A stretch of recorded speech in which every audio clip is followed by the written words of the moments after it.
sementara masih hidup berazam dengan Allah, ya Allah, aku nak jadi manusia yang paling banyak berselawat kepada Nabi-Mu sallallahu alaihi wasallam. Esok mati, kalau esok mati, malam ni berazam, Tuhan bangkit di kalangan orang yang paling banyak berselawat kepada Nabi. Sebab memang berazam. Berazam ni maksudnya ada kesungguhan dan perancangan ke arah itu. Banyak ni berapa? Selawat banyak. Banyak berapa Ustaz? Kata para ulama, salah seorang ulama sebut, banyak itu sehari 300 pun sudah dikira banyak. Sikit lah, 300 itu sikit lah.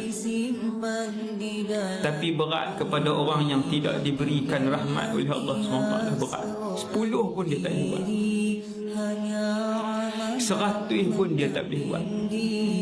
Hak ni kena minta, saya dan kita semua pekat minta dengan Allah SWT supaya Allah memberikan rahmat dan hidayahnya kepada kita, supaya kita rajin untuk melakukan ketaatan kepada Allah.